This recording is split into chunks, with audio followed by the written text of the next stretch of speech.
고린도후서 2장 12절에서 17절까지 사도 바울이 에베소에서 목회를 하다가 에베소를 떠나서 소아시아 지역 북쪽입니다. 바닷가가 아주 가까운 곳인데 거기가 이제 마게도니아로 건너가는 항구예요. 거기가 바로 드로아인데 바울이 드로아로 오게 됩니다. 바울은 이곳에서 두 가지를 원해요. 첫째는 드로아에서 교회를 세우는 것. 두 번째는 드로아에서 디도를 만나는 겁니다. 드로아의 상황이 매우 좋았어요. 오늘 성경에도 나와 있죠. 주 안에서 문이 내게 함께 교회를 세울 사람이 있었고 아주 좋은 그런 조건이 됐습니다. 그런데 한 가지 문제가 생겼습니다. 드로아에서 디도를 만날 수가 없었어요. 왜냐하면 디도가 오지 않았습니다. 소식이 아주 깜깜해요. 어떻게 됐는지, 오는 중인지, 무슨 일이 생겼는지 그걸 알 길이 없습니다. 이 드로아라고 하는 것은 이 트로이 목마 전설로 아주 유명한 곳이에요. 아주 오래된 도시입니다.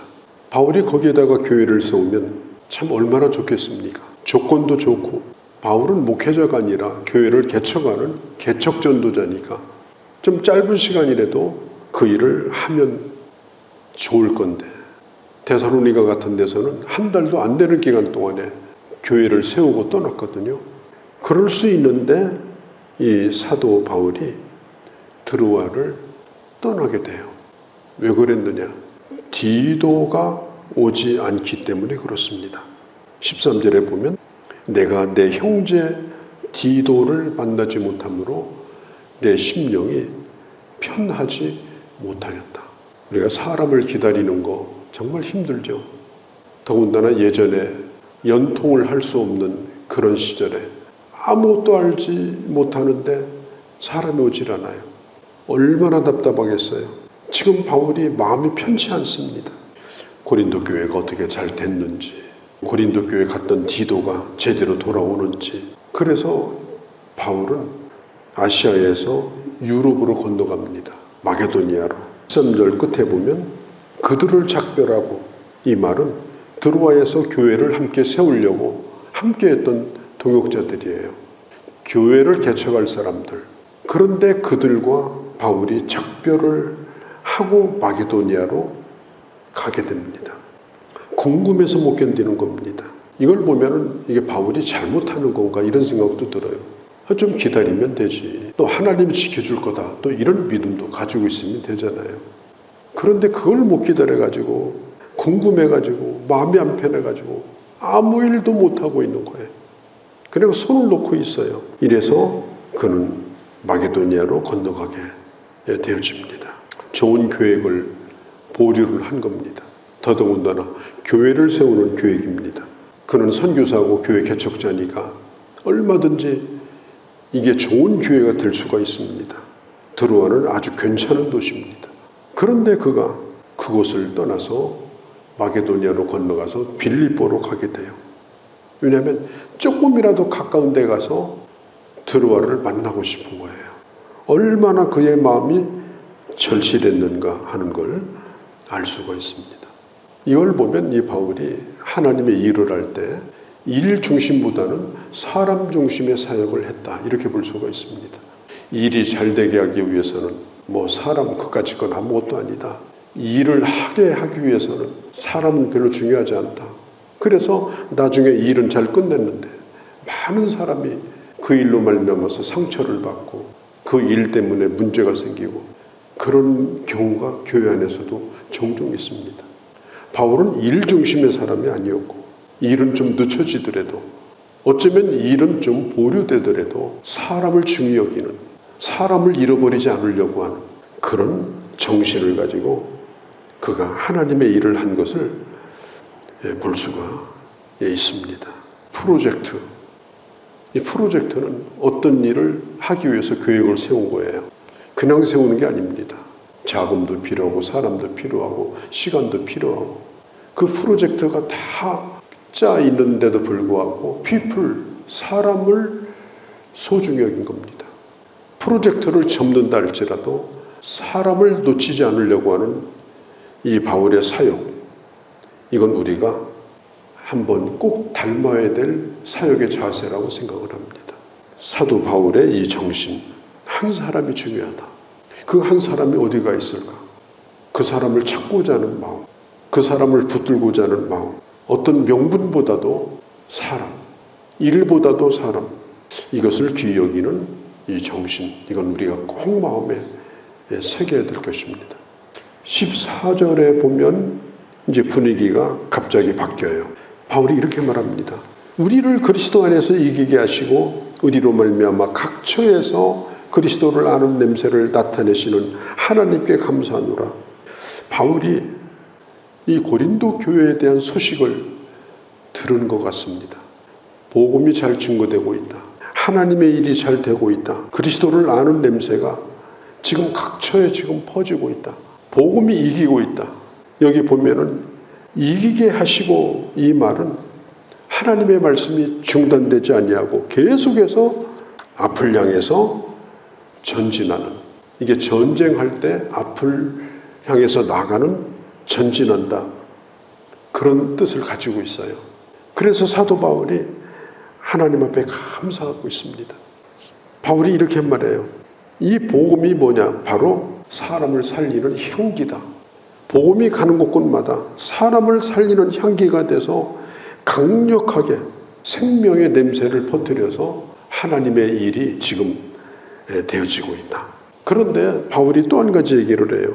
여기 보면은 16절에 사망에 이르는 냄새도 있어요.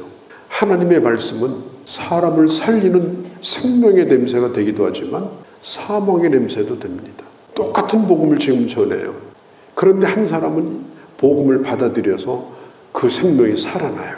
그런데 한 사람은 마음을 꽉 닫아버리고, 아니 복음을 적극적으로 거부하고 그 복음이 그 사람에게 사망의 냄새가 되어집니다. 이것은 복음을 전하는 사람의 책임이 아닙니다. 내가 잘못 전해서 그럴까? 내가 뭘 말을 잘못했나? 아니에요. 똑같은 말씀을 전해도 구원받는 사람이 있는가 하면 그 복음을 듣고 죽는 사람도 있어요. 예수 안 믿겠다고. 뭐 이까짓 게 뭐냐고. 그리고 그 자리에서 심판받아버려요. 그 자리에서 복음을 거부하고 주님은 큰 바위와 같은데 거기다가 머리를 들이받아버리는 거예요. 계란으로 바위 치는 것처럼. 예수 그리스도를 받아들이고 그 반석 대신 주님에게 안기는 사람이 있는가 하면 숨는 사람이, 어떤 사람은 가서 들이받아버리고 스스로 죽는 사람이 있어요. 그게 바로 사망에 이르는 냄새입니다. 그러니까 요한 칼빈 선생 같은 분은 이런 말을 했어요. 복음은 결코 공허하게 선포되는 법이 없다. 생명을이든지 사망이든지 효력을 발생한다. 하나님의 말씀이 증거되면 반드시 역사가 일어난다는 거예요. 사망이든지 생명이든지. 우리가 고린도전서에서도 우리가 말씀을 보았죠. 하나님의 말씀은 어떤 사람에게는 구원을 얻는 지혜가 되고 어떤 사람에게는 복음은 미련한 것이 된다. 이 기독교 복음은 모든 사람에게 좋은 얘기가 아닙니다. 모든 사람에게 좋은 것으로 이 복음을 만들려고 하면 안 돼요. 사람의 비유에 맞추기 위해서 거기다가 많이 섞어가지고 사람들에게 다 적당하게 맞는 말로 만들면 그건 복음이 아니에요. 그리고 좋은 얘기입니다. 기독교의 복음은 좋은 얘기가 아니에요. 기독교의 복음은 어떤 좋은 교훈이나 좋은 견해나 사람이 사는데 그냥 들어두면 좋은 얘기가 아니에요. 이 기독교의 복음은 사람을 살리든지 사람을 죽이든지 하는 그런 냄새다. 어떤 사람은 천국에 대해서는 설교를 하는데 절대 지옥 얘기는 안 해요. 죄 얘기도 안 해요. 심판 얘기도 안 해요. 기독교는 천국만 있다. 그것만 가르쳐요. 그래서 예수 안 믿는 사람이 들어도 천국이 있는가 보다. 참 좋은 종교네. 그러나 나는 안 믿을 거야.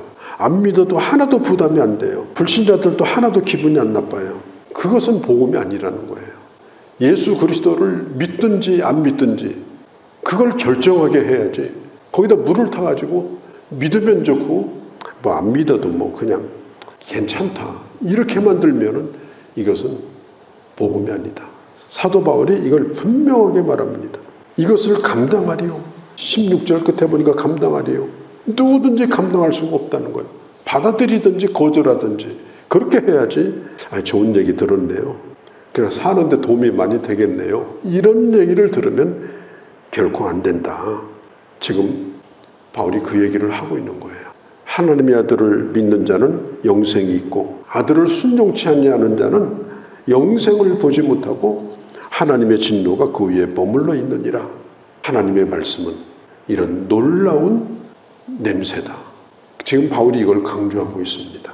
17절에 보니까 혼잡하게 하지 아니하고 수많은 사람처럼 그런 사람이 많다는 거예요. 많은 사람이 하나님의 말씀을 혼잡하게 합니다. 나는 순전함으로 하나님께 받은 그 말씀을 나는 그리스도 안에서 말하노라. 나는 어떤 것도 섞지 않는다. 하나님의 말씀을 전한다. 교회가 뭐냐? 좋은 것들을 잔뜩 갖춰놓고 사람들 보기에 좋은 잡화점이 아닙니다. 만물상이 아니에요. 그래서 교회가 이것저것 다 갖춰놓고 없는 게 없어요.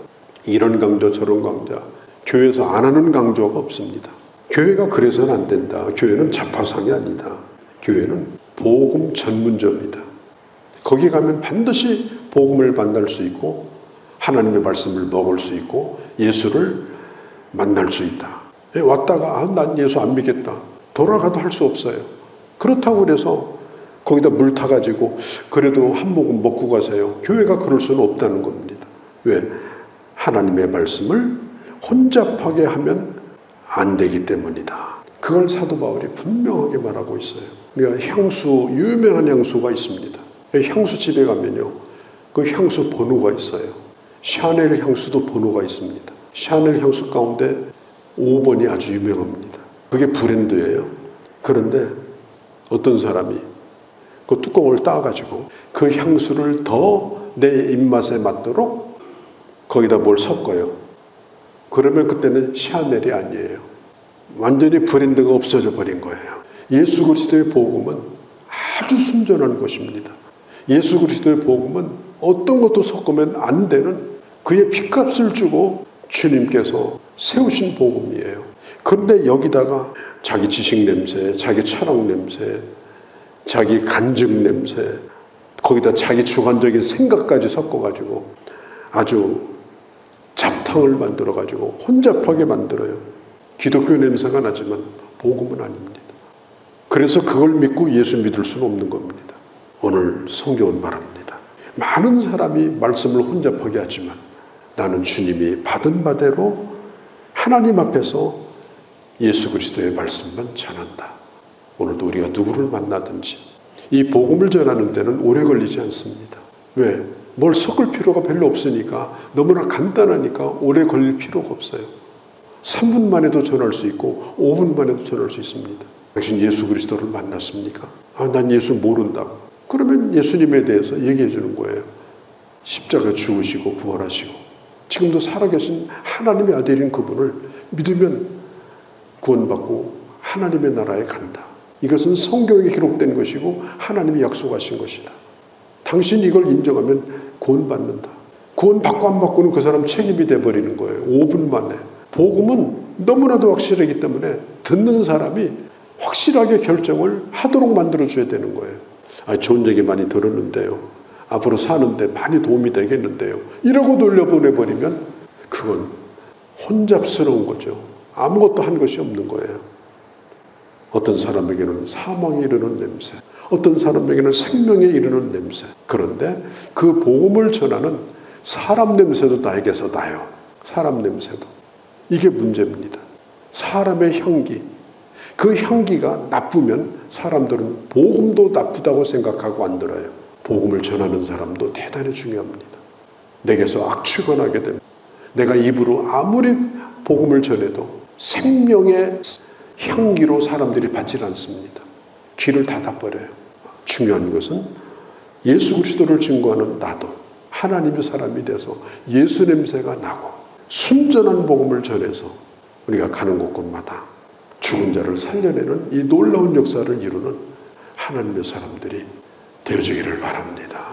거룩하신 우리 아버지 하나님, 오늘도 저희가 매우 중요한 말씀을 들었습니다. 우리는 프로젝트를 완성하는 것이 목표가 아니라 people, 하나님의 사람을 세우는 것, 하나님의 사람을 하나님의 사람 되게 하는 것, 그것이 언제나 귀하다는 것, 그걸 잊지 않고 하나님의 일을 하는 저희가 되게 하여 주옵소서. 아버지, 내가 예수 그리스도의 사람으로 그리스도의 향기를 이 세상에 드러내며 내 입으로 증거하는 하나님의 말씀이 강력한 복음이 돼서 나를 만나는 자들마다 생명의 향기를 드러내어 영혼을 구원하는 그런 위대한 역사를 감당하는 하나님의 사람으로 날마다 이기고 또 이기며 주님의 나라를 확장하는 하나님의 종들이 다 되게 하여 주옵소서. 우리 주 예수님의 이름으로 기도하옵나이다. 아멘.